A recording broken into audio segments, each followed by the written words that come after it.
So guys, कैसी चल रही है इंटरव्यू की प्रिपरेशन? All good? ओके। सो किसी भी स्टूडेंट को या किसी भी कैंडिडेट को इंटरव्यू फेस करने से पहले उसका सेल्फ कॉन्फिडेंस, उसकी मेंटल हेल्थ, उसकी मेंटल स्ट्रेंथ कैसी होनी चाहिए, ये हमने हमारे पार्ट 1 में ऑलरेडी कवर कर लिया है। और उसी पार्ट 1 में मैंने आपसे कहा था कि हम आने वाले टाइम पे और भी कुछ इंपॉर्टेंट टॉपिक को आने वाले वीडियोस में कवर करेंगे। सो आज ये वीडियो है जो कि मैंने आप लोगों के लिए लेकर आया है इंटरव्यू सीरीज के अंदर का सबसे most important topic, what kind of knowledge is required. ठीक है। सो वेलकम टू एस्पिरेंट्स पाठशाला। मैं हूं शिशिर मजूमदार और आज के इस वीडियो में हम कवर करने वाले हैं the 4K of an interview. अब ये 4K क्या है, कौन से 4K है, मैं किस 4K के बारे में बात कर रहा हूं, चलिए देखते हैं।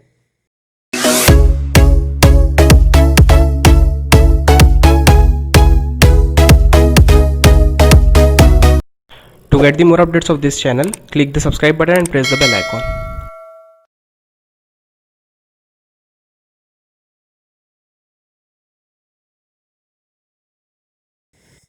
So the 4K of an interview which I have designed for you is number 1, knowledge of post hierarchy, number 2, knowledge of department, number 3, knowledge of technical content and number 4, knowledge of non technical content।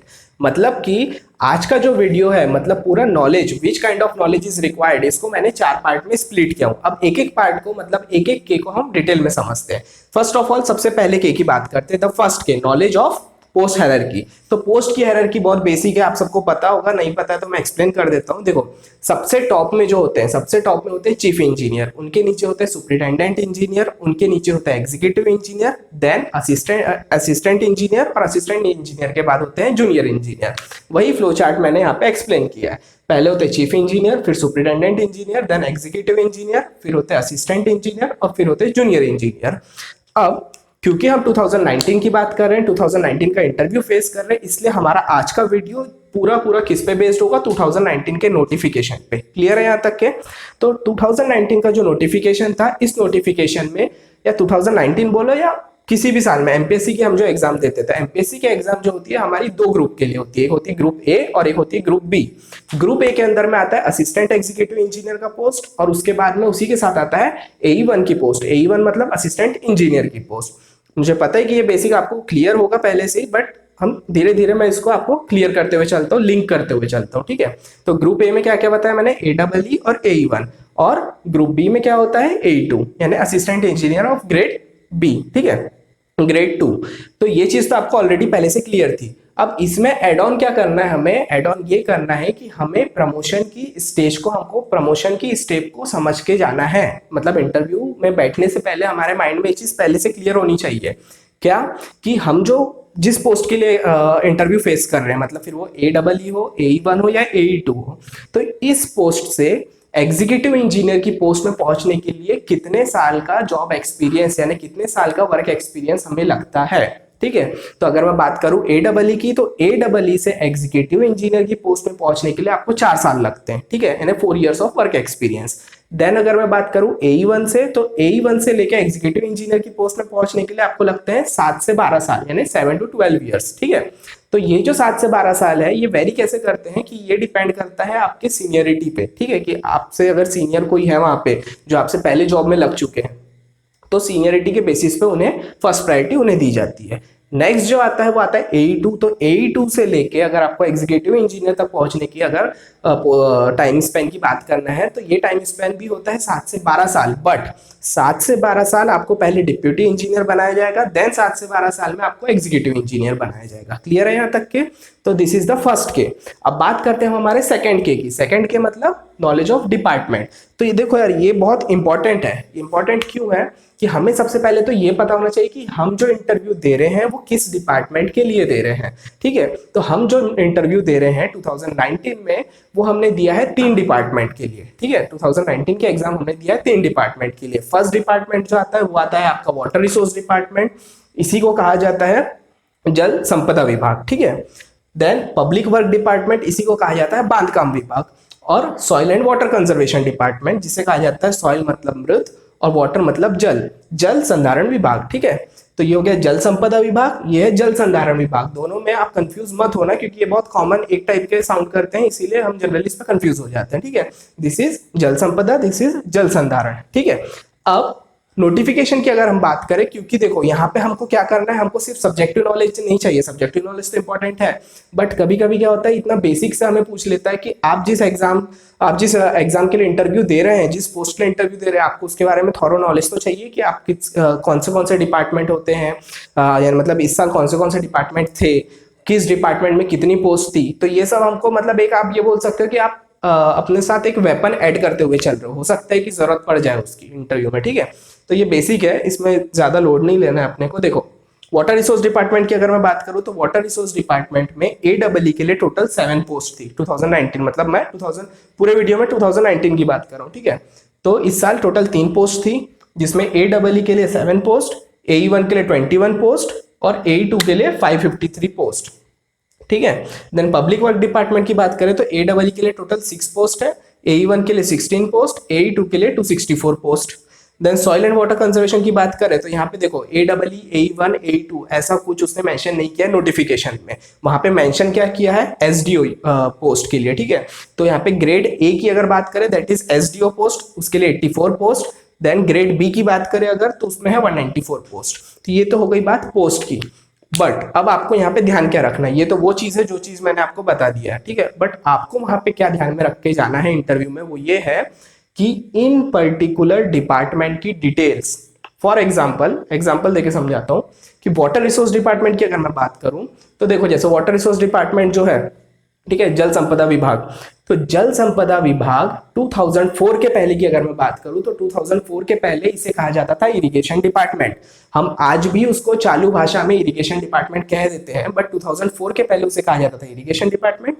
2004 के बाद उसी चीज को कहा जाता है water resource department. Irrigation department मतलब पाटबंधारे विभाग और वाटर रिसोर्स डिपार्टमेंट मतलब जल संपदा विभाग। क्लियर है यहाँ तक के? तो ये तो खैर मैं ऐसे ऊपर से बता दिया आपको, बट आपको थॉरो नॉलेज, स्पेशली आपने जिस पोस्ट प्रेफरेंस आप अपना अपना फिलअप तो कर ही दिया होगा आपने, तो जिस पोस्ट के लिए आप इंटरव्यू दे रहे हैं एटलीस्ट उस डिपार्टमेंट का आपको कंप्लीट डिटेल्ड नॉलेज चाहिए। अब बात आती है कि आपको ये डिटेल नॉलेज कहाँ मिलेगी। कुछ नहीं करना है, सिंपल से आपको उस डिपार्टमेंट की वेबसाइट पे जाना है, ठीक है। उस डिपार्टमेंट की वेबसाइट में जाओ, वेबसाइट के अंदर आपको अबाउट सेक्शन होता है, अबाउट सेक्शन के अंदर आपको उस डिपार्टमेंट की पूरी डिटेल मिल जाएगी कि वो डिपार्टमेंट कब फॉर्म हुआ, उस डिपार्टमेंट के मेंबर्स कौन कौन है, और सारी डिटेल्स आपको उस डिपार्टमेंट से रिलेटेड वहां मिल जाएगी, ठीक है। तो ये आपका काम है कि आपको water resource department, public work department और सॉइल वाटर कंजर्वेशन डिपार्टमेंट की डिटेल्स निकालना है, अपनी नोट्स प्रिपेयर करना है और उसको अच्छे से याद करके इंटरव्यू देने जाना है, ठीक है। दिस इज द सेकंड के। नाउ द थर्ड के, तीसरे के की बात करते हैं। थर्ड के is knowledge of technical content. अब आता है मेन टॉपिक हमारा, जिसमें आप सबको बहुत ज्यादा डाउट है, मुझे काफी सारे स्टूडेंट ने इस चीज के बारे में पूछ चुका है कि सर सब्जेक्टिव नॉलेज क्या होना चाहिए। तो देखो सबसे पहली चीज कि वहां पे जो आपसे सवाल पूछे जाते हैं वो कैसे सवाल होते हैं, क्या वो वही सवाल होते हैं कि फॉर्मूला क्या है, किसी भी फॉर्मूला क्या होगा या न्यूमेरिकल वैल्यू दे दिया है तो उसकी वैल्यू क्या होगी, ये सब कुछ नहीं पूछा जाता है। क्या पूछा जाता है वो मैं बताता हूँ। देखो नॉलेज ऑफ टेक्निकल कंटेंट की अगर बात करें तो इसके अंदर मैंने उसको दो पार्ट में डिवाइड किया, एक सब्जेक्टिव और एक नॉन सब्जेक्टिव, मतलब subjective technical content and non subjective technical content. पहले देखते हैं subjective technical content. Subjective technical content के अंदर में बेसिकली आपको नॉलेज चाहिए स्ट्रक्चर सब्जेक्ट के बारे में, मतलब अगर आप प्रिपेयर कर रहे हैं टेक्निकल सब्जेक्ट्स अगर आप प्रिपेयर कर रहे हैं तो इसमें आपको स्ट्रक्चर सब्जेक्ट पे फोकस करना है, ट्रांसपोर्टेशन पे फोकस करना है, ठीक है। एडवांसमेंट टेक्नोलॉजी, सर्वे, इरिगेशन। अब इसको एक एक करके मैं बताता हूँ आराम से कि क्या होता है। देखो स्ट्रक्चर की अगर बात करेंगे तो आप बोलोगे सर स्ट्रक्चर में तो आरसीसी भी आ गया, स्टील भी आ गया, टॉस भी आ गया, सारी चीजें आ गई, तो सभी बात तो एक ही होगी कि सारे सब्जेक्ट पढ़ने वाली बात है। तो देखो अगर आप पढ़ भी रहे हो तो आप पहले तो अपना अप्रोच सुधारो, ठीक है, क्योंकि मेंस में क्या होता है हमको पूछा जाता है सब्जेक्ट रिलेटेड, लाइक आपको एक प्रॉब्लम दे देगा, एक फॉर्मूला आपको अप्लाई करना होता है, एक आंसर आपको निकालना होता है। बट इंटरव्यू में ये चीज नहीं होती है। इंटरव्यू में आपको अप्रोच कैसी होती है, आपको प्रैक्टिकल सिचुएशन पे सवाल होते हैं। फॉर एग्जाम्पल से समझते हैं कि अगर आप एक रूम में बैठे हो इंटरव्यू देने के लिए, जिस रूम में आपका इंटरव्यू चल रहा है उस रूम में अगर मान लो स्लैब बीम गिवन है, तो हो सकता है आपके ऊपर ये सवाल पूछ ले कि स्लैब बीम क्यों दिया जाता है, one way slab, two way slab क्या होता है, स्टेयर केस आपने देखा है तो वो कौन सा स्टेयर केस है, किस टाइप का स्टेयर केस है। तो ऐसे प्रैक्टिकल सिचुएशन पे डिपेंडेंट सवाल आपसे पूछे जाते हैं। अगर कहीं पे शेड है अगर तो बोल देगा शेड है तो ऑब्वियस है वहां पे ट्रस भी गिवन है, तो किस टाइप का ट्रस है, कौन सा ट्रस है ना। तो ये सारी चीज ऐसे फ्रेम होती है, ऐसे क्वेश्चंस बनते जाते हैं प्रैक्टिकल सिचुएशन पे। दूसरा सब्जेक्ट से समझाता हूँ आपको। अगर ट्रांसपोर्टेशन की बात करें अपन, ट्रांसपोर्टेशन के अंदर में आपको एक्चुअली ये 3K और 4K, मैं इसको 4K के साथ में कोरिलेट करके आपको और अच्छे से समझ में आएगा। अभी के लिए समझो कि जैसे ट्रांसपोर्टेशन की बात हो रही है, ट्रांसपोर्टेशन के अंदर में आपको पूछ लेगा कि आप जिस एरिया से उस एरिया के अंदर में हाईवे से रिलेटेड पूछ लेगा, या फिर आपको एक सिचुएशन दे देगा, आपको एक सिचुएशन दे देगा और बोलेगा कि यहाँ पे किस टाइप का ब्रिज प्रोवाइड करेंगे, हम कैसा ब्रिज प्रोवाइड कर सकते हैं। तो प्रैक्टिकल सिचुएशन के ऊपर में उनके क्वेश्चंस होते हैं, ठीक है। आपको ये नहीं बोलेगा कि हाँ इसकी वैल्यू ये है, इसकी वैल्यू ये है, तो आप मेरे को इसमें बताओ कि ये इस पर्टिकुलर चीज को हम कैसे कैलकुलेट करेंगे, या स्लोप एंड डिफ्लेक्शन का फॉर्मूला क्या होगा। ये इतना सब्जेक्टिव नहीं पूछता है जनरली, क्योंकि ये तो आपने ऑलरेडी मेंस, ये सब चीजें आपको आती थी तभी आपने मेंस क्लियर किया है, तभी आप इंटरव्यू में बैठे हैं ना। अब आपको प्रैक्टिकल अप्रोच अपनाना पड़ेगा। तो मेरा सजेशन है कि अगर आप अभी पढ़ भी रहे हो, ठीक है, सब्जेक्ट्स अगर पढ़ रहे हो, तो आपका फोकस ये नहीं होना चाहिए कि ये फॉर्मूला ये होता है, ये होता है, वो तो देखते हुए चलो, बट आपको क्वेश्चन जो फ्रेम होंगे कि अगर आपको किसी सिचुएशन में रख दिया गया है तो आप उस सिचुएशन में उस चीज को कैसे सॉल्व करोगे, मतलब उसका प्रैक्टिकल एप्लीकेशन क्या होगा, एप्लीकेशन पे ज्यादा ध्यान देना है, ठीक है। Then most important favourite topic जो इंटरव्यू में पूछा जाता है वो है एडवांसमेंट टेक्नोलॉजी। एडवांसमेंट टेक्नोलॉजी के अंदर में क्या आता है ना कि समय के साथ साथ सिविल की फील्ड में जो भी चेंजेस होते जा रहे हैं उनके ऊपर पूछे गए सवाल।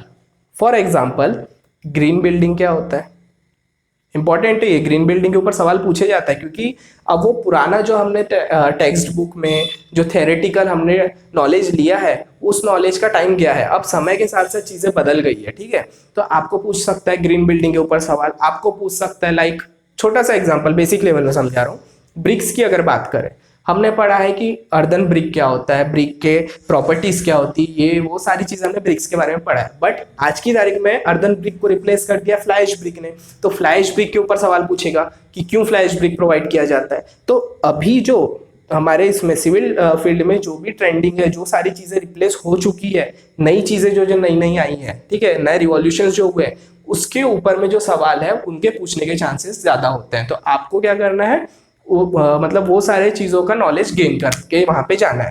तो एडवांसमेंट टेक्नोलॉजी के अंदर ये सारी चीजें आती है, ठीक है। स्पेशली ग्रीन बिल्डिंग के बारे में तो आप देख के ही जाओ, ठीक है। नेक्स्ट आता है आपका सर्वे।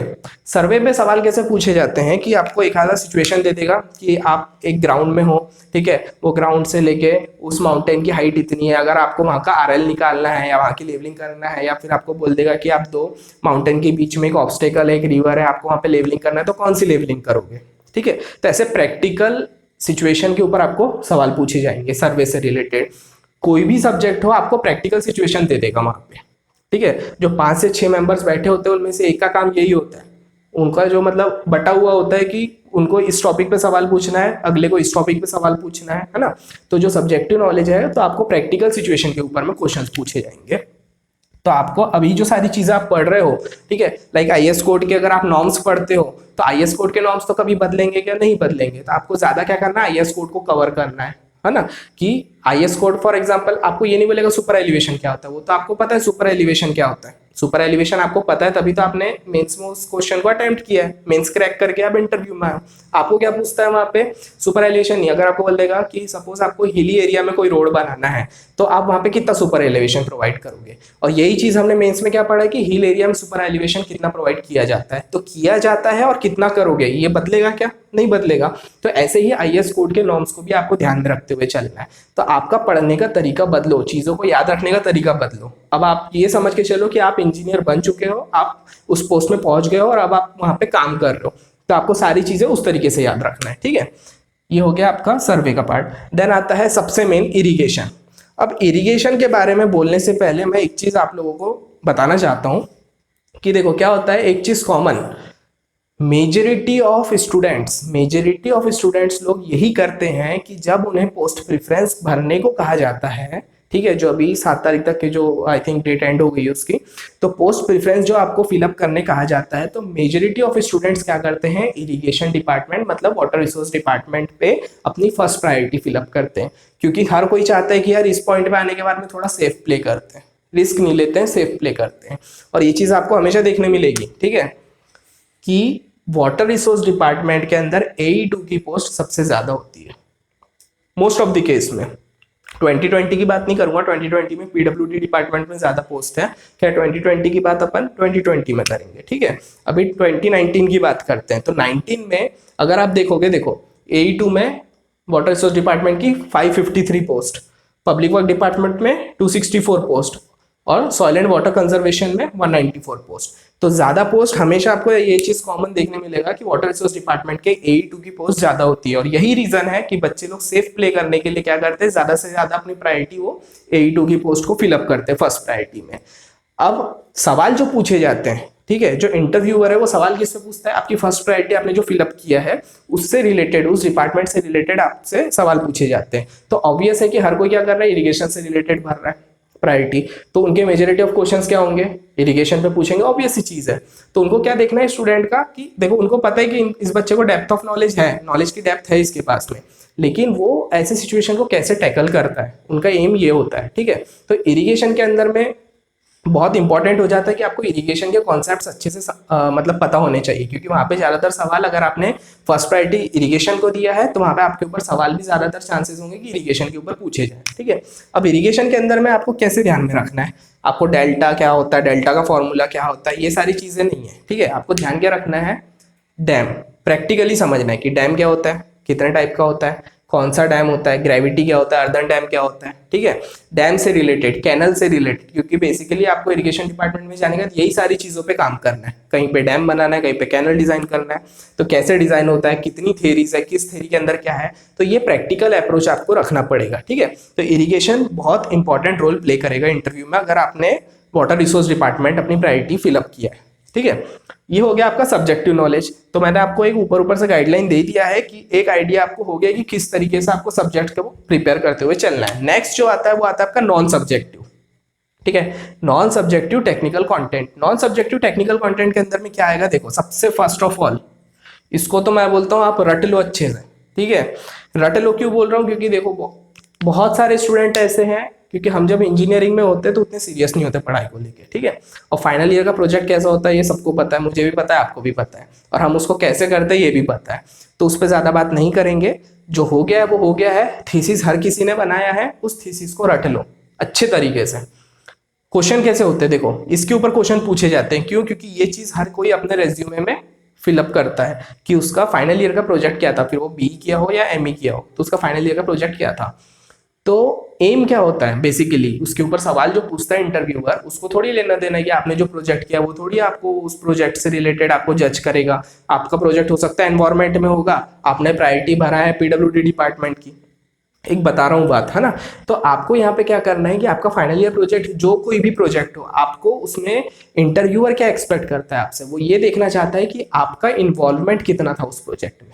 बस उसको एक चीज से मतलब है कि आपने उस प्रोजेक्ट में कितना कंट्रीब्यूट किया है, आपका इन्वॉल्वमेंट क्या था।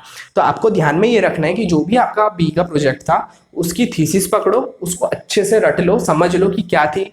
लाइक अगर मैं अपनी बात करूँ, मेरा एनवायरमेंट का प्रोजेक्ट था, तो एनवायरमेंट के प्रोजेक्ट के अंदर में मैंने क्या क्या किया था, मैंने COD पे वर्क किया हूँ, तो किस पे किया हूँ, कौन से फैक्ट्री के वेस्ट पे किया हूँ, वो फैक्ट्री कहाँ थी, कैसी थी, COD के अंदर में मैंने जो एक्सपेरिमेंट्स किए हूँ, तो एक्सपेरिमेंट कितने देर के होते हैं, कैसे होते हैं, कौन से केमिकल यूज होते हैं, कौन सा टाइट्रेंट यूज होता है, क्या होती सारी चीज़ें, ये सारी चीज़।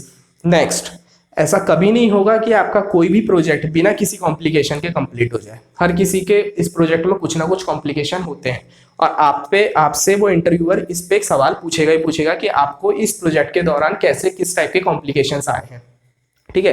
तो आपको कैसी प्रॉब्लम आई, फिर उस प्रॉब्लम को आपने सॉल्यूशन क्या निकाला, वो ये जानना चाहता है। उसको नहीं मतलब कि एग्जैक्टली टेक्निकलिटी में नहीं जाएगा, वो ये देखा कि आपने उस प्रॉब्लम से डील कैसे किया है। तो इससे क्या होता है, आपका एक कैरेक्टर शो होता है कि आप कितने सिंसियर थे या आपका इन्वॉल्वमेंट क्या था उस प्रोजेक्ट में।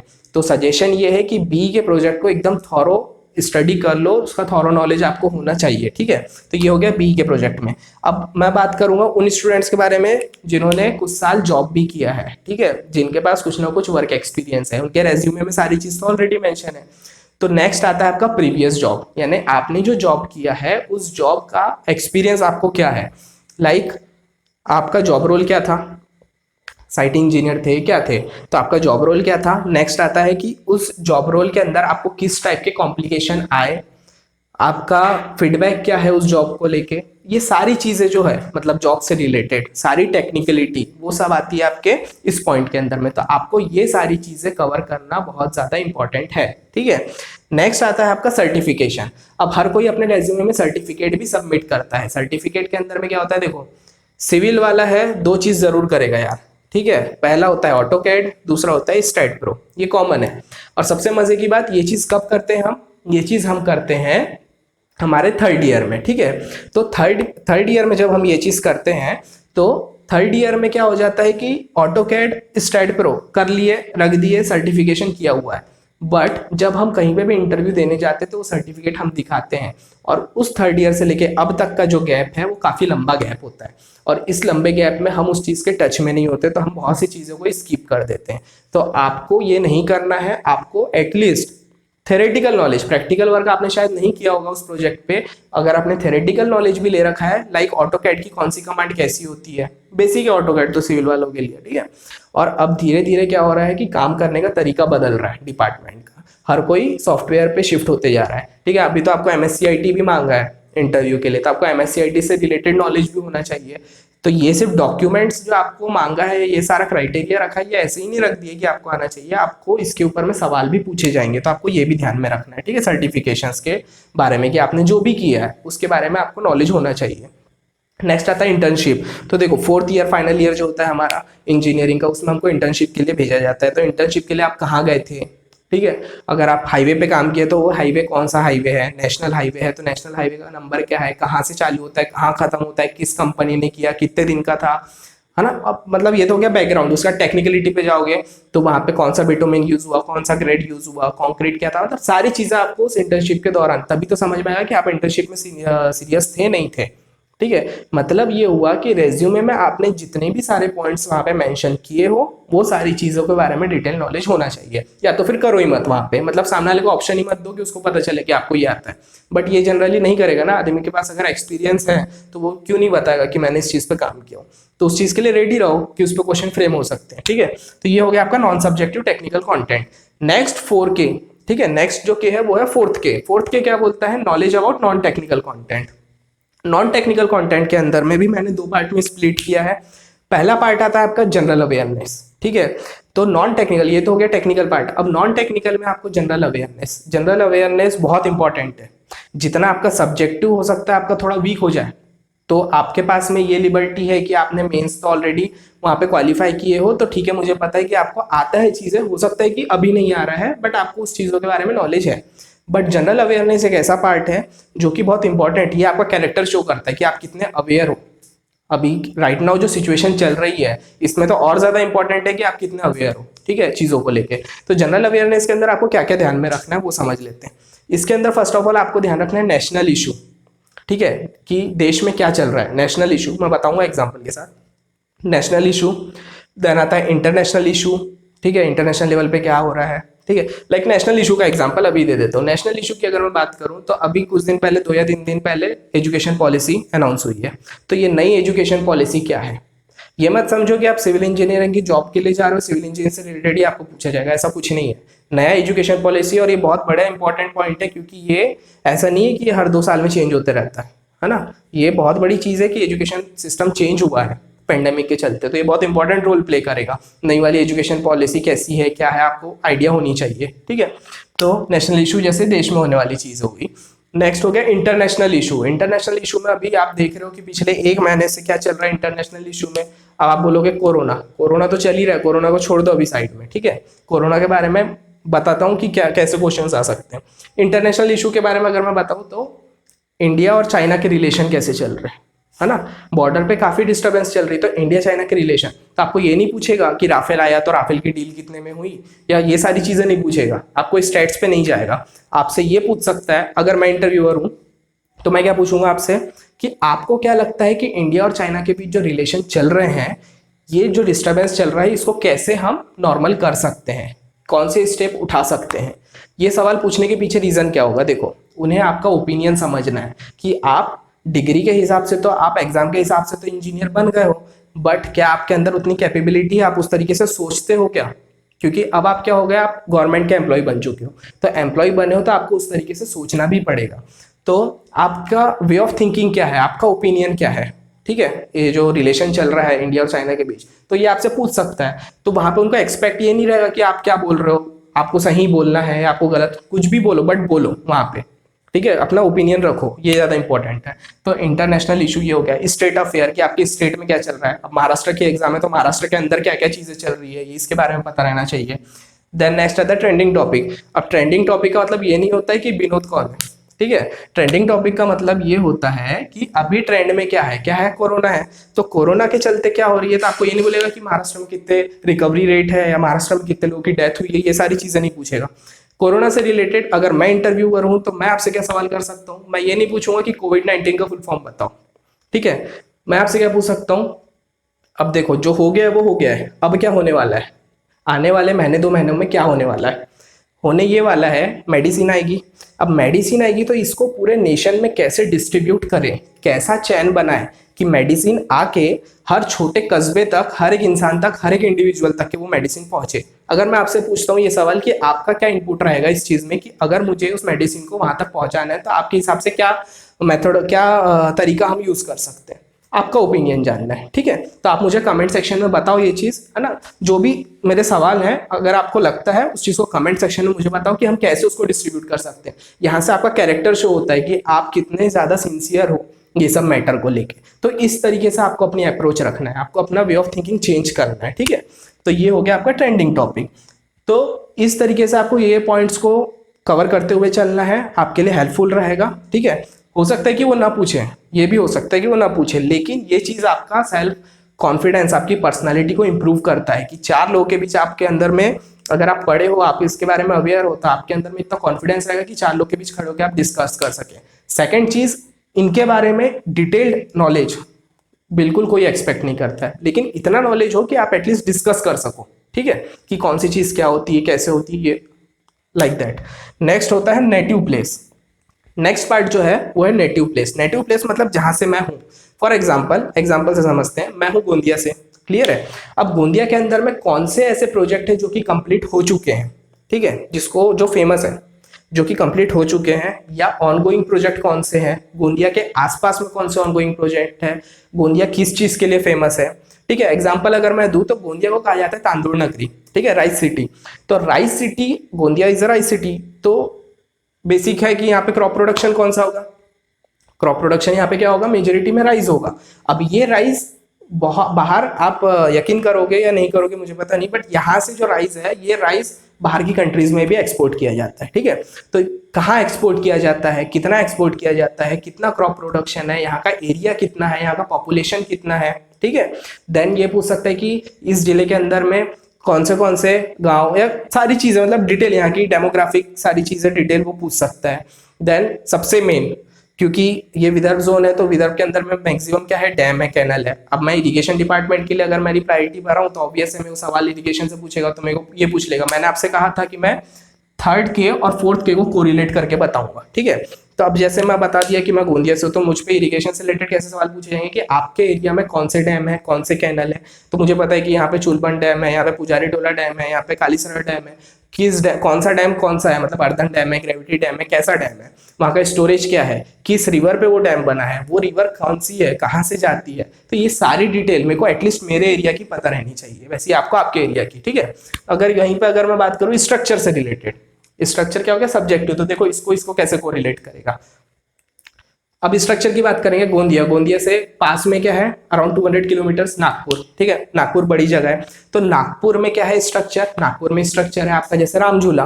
तो रामझूला काफी फेमस है, तो क्या है, तो सस्पेंशन ब्रिज है, ठीक है। ब्रिज है, कैसा ब्रिज है, सस्पेंशन ब्रिज है। कब बना, किसने बनाया, किस कंपनी, तो ऐसे पूरा कंप्लीट डिटेल। तो एटलीस्ट आप जहाँ रहते हैं आपके एरिया के आसपास की डिटेल आपको पता होनी चाहिए, ठीक है। तो जो प्रोजेक्ट चल रहे हैं या जो प्रोजेक्ट कंप्लीट हो गए हैं, वहाँ का डेमोग्राफी, वहाँ की ज्योग्राफी, ये सारी चीजें आपको पता रहनी चाहिए। सो अगर मैं कंक्लूड करूं तो देखो यार, इंटरव्यू का कोई एक, interview is not a subject कि जिसका कोई एक सिलेबस होगा या स्पेसिफिक बुक होगी जो आप पढ़ लोगे और आप इंटरव्यू क्रैक कर लोगे, ठीक है। ये आपको अपने अंदर का नॉलेज बढ़ाना है, जितनी ज़्यादा से ज़्यादा चीज़ आप कवर कर सकते हो आपके लिए बेटर है। सिर्फ 2 चीज़ ध्यान रखना है इंटरव्यू में। पहली चीज कॉन्फिडेंस, मैंने पहले ही आपको फर्स्ट पार्ट में भी बताया था, आपका कॉन्फिडेंस वहां पे मैटर करेगा कि आप गलत जवाब भी दे रहे हो, लेकिन अगर आप इतने कॉन्फिडेंट हो कि आप सिचुएशन को टैकल कर ले रहे हो, तो वहां पे आपकी नर्वसनेस के ऊपर अगर आपका कॉन्फिडेंस भारी हो गया तो आपका इंटरव्यू क्रैक हो ही जाएगा, ठीक है। तो पहला होता है कॉन्फिडेंस। सेकेंड चीज जो आपको ध्यान में रखना है वो है आपका opinion. Opinion can be good और बैड, ठीक है, ओपिनियन सही भी हो सकता है, गलत भी हो सकता है, बट इंपॉर्टेंट क्या है कि आपका ओपिनियन होना चाहिए, ठीक है। तो this is all about today's video. I hope कि आपको कंटेंट पसंद आया होगा, आज का वीडियो भी पसंद आया होगा। अगर वीडियो पसंद आया तो लाइक कर दीजिए, अगर कोई डाउट है तो कमेंट कर दीजिए, जो सवाल मैंने आपसे पूछा है वो कमेंट सेक्शन में बताइए। और अगर आपको वीडियो अच्छा लगा तो इसे शेयर करिए, लेकिन आप करेंगे नहीं शेयर, क्योंकि आप क्यों अपना कंपटीशन, एक कंपटीशन बढ़ाओगे, तो ऐसा कुछ नहीं है। मैंने इस पे सिर्फ आपको गाइड किया है, बाकी जो इन्फॉर्मेशन निकालेगा उसको उस चीज़ के बारे में पता होगा, वो इस सवाल का जवाब देते जाएगा, ठीक है। तो बिल्कुल शेयर करो अगर आपको पसंद आया है तो, और सब्सक्राइब जरूर करो। फिर बाद में ये मत बोलना कि सर आप कब आते हो, कब पढ़ाते हो, कब चले जाते हो, पता ही नहीं चलता है, ठीक है। तो मिलता है नेक्स्ट वीडियो में, तब तक के लिए गुड बाय।